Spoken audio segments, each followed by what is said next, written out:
కర్నూలు జిల్లా ఆదోని పట్టణంలోని కల్లుబావిన ఉగాది పర్వదినాన్ని పురస్కరించుకుని శ్రీరాములమ్మ జాతర శేష భక్తజన సందోహం మధ్య అత్యంత వైభవంగా నిర్వహించబడింది. ఈ పవిత్రమైన సందర్భాన్ని పురస్కరించుకుని అమ్మవారికి ప్రత్యేక పూజలు, హోమాలు, అభిషేకాలు నిర్వహించారు. జాతరలో పెద్ద ఎత్తున భక్తులు, కాలనీవాసులు సహా వివిధ ప్రాంతాల నుండి వేలాది మంది భక్తులు తరలివచ్చి అమ్మవారిని దర్శించుకున్నారు. భక్తులు తమ మొక్కులు తీర్చుకోవడానికి వివిధ విధాలుగా పూజా కార్యక్రమాలు నిర్వహించారు. ఆలయ ప్రాంగణం భక్తుల హారతులు, మంగళవాయిద్యాలతో నిండిపోయి భక్తి చాటారు. జాతర ప్రధాన ఆకర్షణగా రథోత్సవం కన్నుల పండుగల జరిగింది. శ్రీరాములమ్మ ఉత్సవ మూర్తిని అత్యంత శోభాయమానంగా అలంకరించి భక్తులు భుజాలపై మోసి ఊరేగించారు. రథాన్ని లాకేందుకు భక్తులు పోటీపడ్డారు.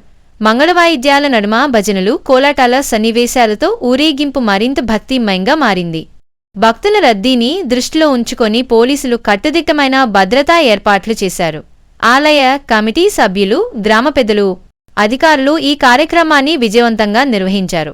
ఈ విశేషమైన ఉత్సవాన్ని తిలకించిన భక్తులు ఈ పవిత్ర క్షేత్రంలో దర్శన భాగ్యం కలిగినందుకు సంతోషం వ్యక్తం చేశారు. శ్రీరాములమ్మ ఆశీస్సులతో భవిష్యత్తు సుభిక్షంగా కొనసాగాలని భక్తులు ప్రార్థనలు చేశారు.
Ha ha ha.